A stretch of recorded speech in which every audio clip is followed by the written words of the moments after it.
Hello and welcome back, Pillow Talkers. We spill the tea that everyone tries to hide. No gossip is off limits, no truth is untold. Grab your pillow and watch the stories unfold. Academic says hip-hop has no representation or leaders because they chose to outcast people like Lil Uzi, Lil Pump, and even Cardi.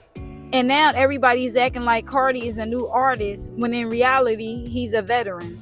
What are y'all thoughts on this subject? Do y'all agree with him or disagree? Don't forget to like, comment, subscribe. Let's get straight into it. It's interesting that Spotify is saying, oh, we have no leaders anymore. Okay, cool. We need to find the new leaders. We're seeing people like, even I'm one of those people that says, yo, hip-hop, there's a lull right now. What's happened? The problem really didn't start now. Like, yes, I do blame some of it with the Drake beef and the Kendrick beef kind of sucked the air out of everything going on for everybody. But really the problem started back in 2016. And we're 10 years past it. You know why I started then? Because every traditional media outlet, with the exception of me and No Jumper, had a hard reject for the next generation. I also said the same thing about Brooklyn Drill. I said Brooklyn Drill, and that's why I think Pop Smoke was the only one who broke through the noise. Like, the youth making music in New York wasn't guys at 10 years in. Whether you want to say Pump is still lit or not, bro, he's been in this shit for 10 years. Uzi's been in this shit for 10 years. Savage has been in this shit for 10 years. Kodak has been. These are the veterans.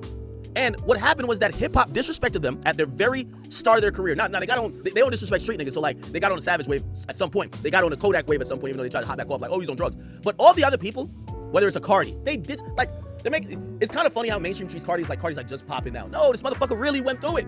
And even if you might want to be like, well, Pump isn't as relevant, this is their decade in them being veterans, right? Like, I always told y'all when Cardi said to me, like, yo, I want you and Young Bands to not go at each other because, like, Bands is one of the new guys. I'm going to put my hand around him because he's going to be the new generation now. But I don't know what happened with Bands necessarily, but that's the beginning of his thoughts that became opium. We see Ken Carson destroy Lonely. These are the new fucking homicide. These are the new fucking generation. What happened is that the media told all of them niggas to fuck off. Yo, you fucking colored hair nigga, fuck off. They rejected the majority of people that weren't street. Then what happened? Street rap died. Only the street rap niggas they accepted. Why? Because Ebro would never say this to a street nigga. He know he get his ass beat. But you could say this to Uzi because it was like, oh, it's a weird emo nigga.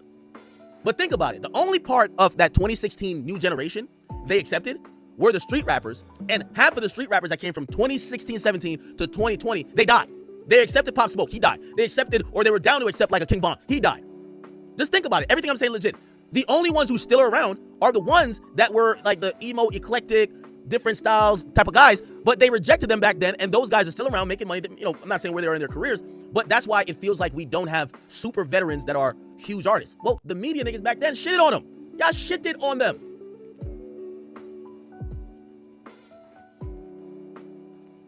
Am I lying?